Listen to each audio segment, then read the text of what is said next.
ವೀಕ್ಷಕರೆಲ್ಲರಿಗೂ ದೈನಿಕ ರಾಶಿ ಫಲ ವಿಶೇಷ ಕಾರ್ಯಕ್ರಮಕ್ಕೆ ಸ್ವಾಗತ.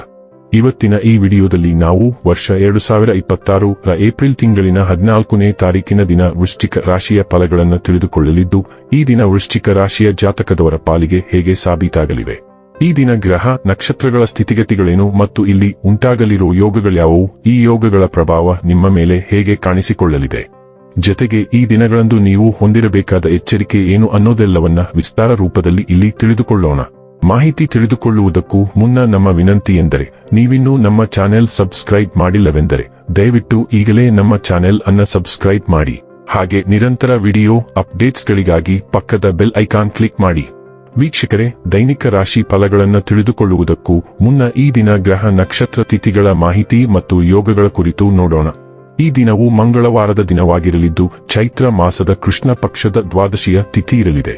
ದ್ವಾದಶಿ ತಿಥಿಯು ಈ ದಿನ ರಾತ್ರಿಯ 12:12 ಇರಲಿದ್ದು, ನಂತರದಲ್ಲಿ ತ್ರಯೋದಶಿ ತಿಥಿ ಪ್ರಾರಂಭವಾಗಲಿದೆ. ಜತೆಗೆ ಈ ದಿನ ಮಧ್ಯಾಹ್ನದ 4:06 ಶತಭಿಷ ನಕ್ಷತ್ರದ ಗೋಚರವಿರಲಿದ್ದು, ನಂತರದಲ್ಲಿ ಪೂರ್ವ ಭಾದ್ರ ನಕ್ಷತ್ರದ ಗೋಚರ ಪ್ರಾರಂಭವಾಗಲಿದೆ. ಜತೆಗೆ ಈ ದಿನ ಮಧ್ಯಾಹ್ನದ 3:40 ಶುಕ್ಲ ಹೆಸರಿನ ಯೋಗ ಇರಲಿದ್ದು, ನಂತರದಲ್ಲಿ ಬ್ರಹ್ಮ ಹೆಸರಿನ ಯೋಗ ಪ್ರಾರಂಭವಾಗಲಿದೆ. ಇನ್ನು ಈ ದಿನ ಚಂದ್ರದೇವನು ಕುಂಭರಾಶಿಯಲ್ಲಿ ಗೋಚರಿಸಲಿದೆ. ಅದೇ ಸೂರ್ಯದೇವನು ಈ ದಿನ ಮೀನರಾಶಿಯಲ್ಲಿ ಗೋಚರಿಸಲಿದ್ದಾನೆ. ಇನ್ನು ಈ ದಿನದಂದು ಅಭಿಜಿತ್ ಮುಹೂರ್ತ ಬೆಳಿಗ್ಗೆಯ 11:56 ಇಂದ ಮಧ್ಯಾಹ್ನದ 12:47 ಇರಲಿದೆ. ಇದು ಈ ದಿನದ ಗ್ರಹ ನಕ್ಷತ್ರ ತಿಥಿಯ ಕುರಿತಾದ ಮಾಹಿತಿಯಾಗಿದ್ದು, ಇದರ ಆಧಾರದ ಮೇಲೆ ನಿಮ್ಮ ದಿನಚರಿಯಲ್ಲಿಯೂ ಬದಲಾವಣೆ ಕಂಡು ಬರಲಿದೆ. ಇನ್ನು ಈಗ ಈ ದಿನದ ವೃಶ್ಚಿಕ ರಾಶಿಯ ಫಲಗಳ ಕುರಿತು ನೋಡುವುದಾದರೆ, ಸಂಜೆಯಲ್ಲಿ ವಿಶ್ರಾಂತಿ ತೆಗೆದುಕೊಳ್ಳಿ. ಇಂದು ಹಣದ ನಷ್ಟವೂ ಸಂಭವಿಸಬಹುದು. ಆದ್ದರಿಂದ ವಹಿವಾಟುಗಳಿಗೆ ಸಂಬಂಧಿಸಿದ ವಿಷಯಗಳಲ್ಲಿ ನೀವು ಎಷ್ಟು ಜಾಗರೂಕರಾಗಿರುತ್ತೀರೋ ಅಷ್ಟೇ ನಿಮಗೆ ಉತ್ತಮವಾಗಿರುತ್ತದೆ. ಅನಿರೀಕ್ಷಿತ ಅತಿಥಿಗಳು ಸಂಜೆ ನಿಮ್ಮ ಮನೆಯಲ್ಲಿ ತುಂಬಿರುತ್ತಾರೆ. ಸ್ನೇಹ ಆಳವಾದ ಹಾಗೆ ಪ್ರಣಯ ನಿಮ್ಮೆಡೆ ಬರುತ್ತದೆ. ನುರಿತ ಜನರೊಡನೆ ಒಡನಾಟ ಹೊಂದಿ ಮತ್ತು ಅವರು ನಿಮಗೆ ಭವಿಷ್ಯದ ಪ್ರವೃತ್ತಿಗಳ ಬಗ್ಗೆ ಒಳನೋಟ ನೀಡಬಲ್ಲರು. ವ್ಯಾಪಾರದ ಉದ್ದೇಶದಿಂದ ಕೆಗೆಯುಂಡ ಪ್ರಯಾಣ ದೀರ್ಘಾವಧಿಯಲ್ಲಿ ಪ್ರಯೋಜನಕಾರಿ ಎಂದು ಸಾಬೀತಾಗುತ್ತದೆ. ಕೆಲಸದಲ್ಲಿ ಎಲ್ಲವೂ ನಿಮ್ಮ ಪರವಾಗಿ ಇದ್ದಂತೆ ತೋರುತ್ತದೆ. ನಿಮ್ಮ ಸುತ್ತಲಿನ ಘಟನೆಗಳು ಬದಲಾಗುವುದರಿಂದ ನೀವು ದೃಢ ನಿರ್ಧಾರವನ್ನು ಬದಲಾಯಿಸಬೇಕಾಗಬಹುದು. ಜೀವನವು ನಿಮ್ಮ ಮೇಲೆ ಏನೇ ಎಸೆದರೂ ನೀವು ಹೆಚ್ಚು ಜವಾಬ್ದಾರಿಯುತವಾಗಿ ಪ್ರತಿಕ್ರಿಯಿಸಬೇಕಾಗುತ್ತದೆ. ತುರ್ತು ಮತ್ತು ಅನಿರೀಕ್ಷಿತವಾದದ್ದು ಬರುವುದರಿಂದ ನೀವು ಮೊದಲೇ ರೂಪಿಸಿಕೊಂಡ ವೇಳಾಪಟ್ಟಿಯನ್ನು ಅನುಸರಿಸಲು ನಿಮಗೆ ಸಾಧ್ಯವಾಗುವುದಿಲ್ಲ. ಈ ಘಟನೆಯು ನಿಮ್ಮ ಎಲ್ಲ ಅಲ್ಪಾವಧಿಯ ಯೋಜನೆಗಳ ಮೇಲೆ ಪರಿಣಾಮ ಬೀರುವ ಸಾಧ್ಯತೆಯಿದೆ. ಆರೋಗ್ಯ ಮತ್ತು ಸ್ವಾಸ್ಥ್ಯ ಬಗ್ಗೆ ತಿಳಿದುಕೊಳ್ಳೋಣ. ನೀವು ಶಕ್ತಿಯ ಉಲ್ಬಣವನ್ನು ಅನುಭವಿಸಬಹುದು. ಇದು ನಿಮ್ಮ ಯಕೃತ್ತಿನ ಕಾರ್ಯ ಮತ್ತು ನಯವಾದ ಸ್ನಾಯುವಿನ ಚಟುವಟಿಕೆಯನ್ನು ಹೆಚ್ಚಿಸುತ್ತದೆ. ಆದಾಗ್ಯೂ ಸಂಭಾವ್ಯ ರಕ್ತ ಮತ್ತು ಕರುಳಿನ ಅಸ್ವಸ್ಥತೆಗಳ ಬಗ್ಗೆ ಎಚ್ಚರದಿಂದಿರಿ, ಅದು ಸಹ ಹೊರಹೊಮ್ಮಬಹುದು.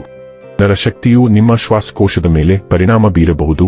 ಆದ್ದರಿಂದ ಯಾವುದೇ ಆಸ್ತಮಾ ಅಥವಾ ಶ್ವಾಸಕೋಶದ ಕ್ಯಾಥರ್ ಅನ್ನು ಶಮನಗೊಳಿಸಲು ಅಗಸೆ ಬೀಜದ ಚಹಾವನ್ನು ಪರಿಗಣಿಸಿ. ಪೊಟ್ಯಾಸಿಯಂ ಅಸಮತೋಲನ ಮತ್ತು ಊದಿಕೊಂಡ ಕಣಕಾಲುಗಳನ್ನು ತಪ್ಪಿಸಲು ನೀರಿನಂಶವನ್ನು ಕಾಪಾಡಿಕೊಳ್ಳಿ. ಡೈಲಿ ಲವ್ ಮತ್ತು ರಿಲೇಶನ್ಶಿಪ್ ಬಗ್ಗೆ ತಿಳಿದುಕೊಳ್ಳೋಣ. ಇಂದು ನಿಮ್ಮ ಸಂಬಂಧಗಳಲ್ಲಿ ನೀವು ಹೆಚ್ಚು ತಾರ್ಕಿಕ ಮತ್ತು ಪ್ರಶ್ನಿಸುವವರಾಗಿರುತ್ತೀರಿ. ಸರಿಯಾದ ವ್ಯಕ್ತಿಯೊಂದಿಗೆ ತರ್ಕಬದ್ಧವಾಗಿ ವರ್ತಿಸುವುದು ದೊಡ್ಡ ತಿರುವು ನೀಡಬಹುದು ಮತ್ತು ದಿನವು ವಿಫಲವಾಗಬಹುದು. ಇಲ್ಲದಿದ್ದರೆ ಅದು ಅದ್ಭುತವಾಗಿರುತ್ತಿತ್ತು. ನಿಮ್ಮೊಳಗಿನ ಮತ್ತು ನಿಮ್ಮ ಸಂಗಾತಿಯಲ್ಲಿರುವ ಇಂದ್ರಿಯತೆಯನ್ನು ಅನ್ವೇಷಿಸಿ. ವೃತ್ತಿ ಮತ್ತು ಹಣ ಬಗ್ಗೆ ತಿಳಿದುಕೊಳ್ಳೋಣ. ಸ್ಪಷ್ಟ ಚಿಂತನೆ ಮತ್ತು ಯೋಜನೆಯೊಂದಿಗೆ ನಿಮ್ಮ ಕೆಲಸ ಮತ್ತು ಅಧ್ಯಯನಗಳು ಸುಧಾರಿಸುತ್ತವೆ. ಆತ್ಮವಿಶ್ವಾಸವು ನಿಮ್ಮನ್ನು ಚೆನ್ನಾಗಿ ವ್ಯಕ್ತಪಡಿಸಲು ಸಹಾಯ ಮಾಡುತ್ತದೆ, ಆದರೆ ಸ್ಥಿರವಾದ ಮನಸ್ಥಿತಿಯು ಪ್ರಗತಿಗೆ ಕಾರಣವಾಗುತ್ತದೆ. ಸೃಜನಶೀಲ ವಿಚಾರಗಳು ಸುಲಭವಾಗಿ ಬರುತ್ತವೆ ಮತ್ತು ನಿಮ್ಮ ಸಮಯ ಸರಿಯಾಗಿರುತ್ತದೆ. ನೀವು ಸಿದ್ಧರಾಗಿ ಮತ್ತು ಶಾಂತವಾಗಿರುತ್ತೀರಿ, ಬದಲಾವಣೆಗಳನ್ನು ಸರಾಗವಾಗಿ ನಿರ್ವಹಿಸುತ್ತೀರಿ ಮತ್ತು ಇಂದು ಪ್ರತಿಯೊಂದು ಅವಕಾಶವನ್ನು ಬಳಸಿಕೊಳ್ಳುತ್ತೀರಿ. ಇನ್ನು ಕೊನೆಯದಾಗಿ ಈ ದಿನ ಮಾಡಿಕೊಳ್ಳಬೇಕಾದ ಉಪಾಯಗಳ ಕುರಿತು ನೋಡುವುದಾದರೆ, ಉತ್ತಮ ಆರೋಗ್ಯ ಮತ್ತು ಕುಟುಂಬ ಜೀವನಕ್ಕಾಗಿ ಹೊಟ್ಟೆಯನ್ನು ಸ್ಪರ್ಶಿಸುವಂತೆ ಚಿನ್ನದ ಸರಪಳಿಯನ್ನು ಧರಿಸಿ. ವೀಕ್ಷಕರೇ, ಇದಾಗಿತ್ತು ವೃಶ್ಚಿಕ ರಾಶಿಯ ಜಾತಕದವರ ದೈನಿಕ ರಾಶಿ ಫಲದ ಮಾಹಿತಿ ಇಷ್ಟವಾದರೆ ವಿಡಿಯೋವನ್ನು ಲೈಕ್ ಮತ್ತು ಶೇರ್ ಮಾಡಿ.